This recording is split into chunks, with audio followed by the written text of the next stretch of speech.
Bonjour. Dans cette vidéo, on va étudier le mouvement d'un ressort relié à un solide à son extrémité inférieure en rotation autour d'un axe fixe vertical. Un ressort à espire non jointive de masse négligeable de constante de K égale 32 N par mètre, de longueur à vide L0 est égal à 18 cm, retient un solide ponctuel S de masse M est égal à 200 g. L'ensemble est mis en mouvement de rotation uniforme autour d'un axe vertical D. Au cours du mouvement, l'axe du ressort forme un angle θ égale 30 degrés, n'est-ce pas? θ égale à 30 degrés autour de la verticale. Donc là, en mouvement, on le voit. Le solide qui est relié au ressort est en mouvement. Ici, on voit que le solide est soumis à l'action de son poids, de la tension du ressort. La somme donc de ces deux forces est égale à MA. A est centripète, donc est dirigé vers le centre donc, du mouvement. Donc sa direction est normale à la trajectoire. La direction donc de l'accélération est normale à la trajectoire, donc, puisque c'est un mouvement uniforme, donc l'accélération tangentielle est nulle. Donc ce sont les premiers constats qu'il faut toujours se faire avant de commencer donc à bien étudier, n'est-ce pas? Se donner un repère par exemple de projection, là il serait nécessaire d'avoir l'axe tangentiel, l'axe vertical et l'axe normal, évidemment qui est porté par l'accélération normale. D'accord? Alors, on peut remarquer aussi que la longueur du ressort est égale à sa longueur à vide, qui est L0 en jaune ici, et son allongement X. D'accord? Donc, on aura besoin de tous ces éléments, puisque vous voyez donc la longueur du ressort qu'on appellera L plus tard, et le rayon de la trajectoire ont une relation, parce que si vous utilisez donc la trigonométrie, vous pouvez facilement trouver cette relation-là. D'accord? Alors, donc, voilà. On nous pose ces questions-là, en général, de représenter les forces, sur le solide en rotation, et de calculer donc leurs intensités respectives. Vous essayez donc tant bien que mal donc de faire un ressort comme ça, n'est-ce pas? Donc, en classe, vous essayez donc de tracer un ressort comme ça. Là, j'ai un logiciel en 3 dimensions. Vous ne pouvez pas le représenter aussi. D'accord? Alors, pour trouver donc les valeurs de T et P, on utilise le théorème du centre d'inertie. La somme de toutes les forces égale MA. Donc, A, comme on voit ici. Donc, la somme de T et de P est égale à MA. Ce qui permet donc de pouvoir faire donc des projections suivant l'axe des Z, l'axe vertical. Donc si vous projetez T, vous obtenez T cosinus θ, et si vous projetez P, vous obtenez moins P puisque l'axe est dirigé vers le haut. On tire donc la valeur de T, l'expression de T. La valeur de P c'est mg, c'est connu ça, 1,96. Et donc T est égal à 2,26.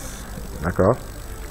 Une autre question qu'on peut se poser, c'est d'évaluer donc la vitesse de rotation oméga de l'ensemble autour donc de l'axe D et la vitesse linéaire V donc du solide ponctuel, n'est-ce pas?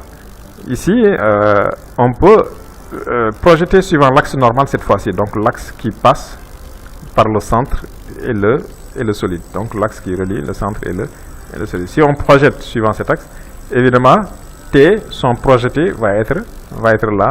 C'est T sinus θ est égal à MA. Donc, le projet de T, c'est MA. Donc, T sinus θ égale MA. On en déduit avec A égale AN, puisque l'accélération est normale, c'est oméga carré R, ou V carré sur R. R, c'est la longueur du ressort sinus θ. La longueur du ressort, je vous avais dit que donc c'est la longueur à vide plus l'allongement, n'est-ce pas? Puis, par des calculs littéraux simples, donc, vous pouvez arriver facilement à trouver donc l'expression de oméga, la valeur numérique, l'expression de la vitesse et sa valeur numérique. Donc il s'agira pour vous toujours donc d'arrêter la vidéo et d'essayer donc de trouver donc les résultats avant de les découvrir, ou bien de les reprendre pour pouvoir bien s'habituer à les faire.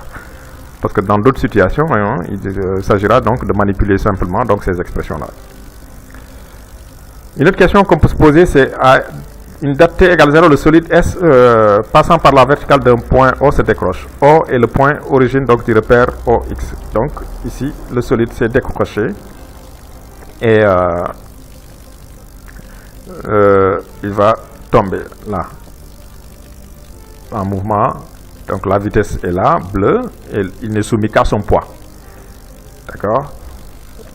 Donc on a l'axe OX et l'axe OZ, n'est-ce pas? Et le solide se trouvait à H est égal à 3 mètres donc du sol. On demande d'établir l'équation cartésienne de la trajectoire. Donc une étude dynamique nous permet donc d'établir donc l'expression de l'accélération, les composants de l'accélération. Par primitive, on détermine les composants de la vitesse, puis encore par primitive, on détermine donc les composants de la position, puis d'établir une relation indépendante du temps entre Z et X.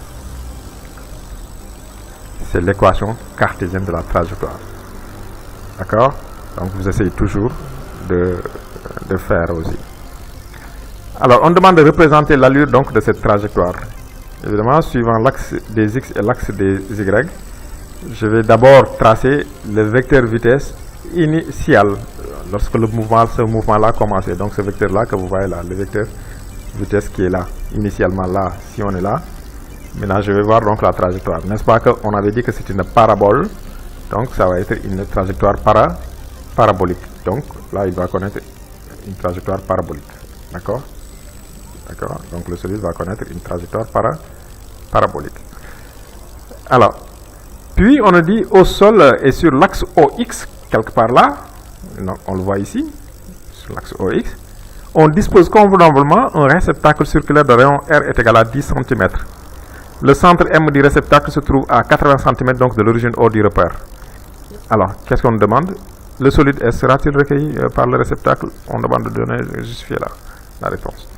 Alors, comment y répondre? Une fois au sol, le réceptacle, d'abord, il faut le définir, est défini par l'intervalle 70 cm, 90 cm. Mais au sol, Z égale 0, et on pose l'équation de la trajectoire égale 0. On détermine donc la valeur de X au sol. L'application numérique permet donc de dire que c'est 66 cm. Évidemment, le X au sol n'appartient pas à l'intervalle. S ne sera pas recueilli par le réceptacle. D'accord? Et une dernière question, sinon à quelle distance donc du centre M du réceptacle le solide S tombe-t-il? Il tombera à D est égal à XM moins X sol, c'est 80 moins 66, c'est-à-dire 14 cm. Alors, c'était une vidéo présentée par Micheli du CDI AEDEC. Merci.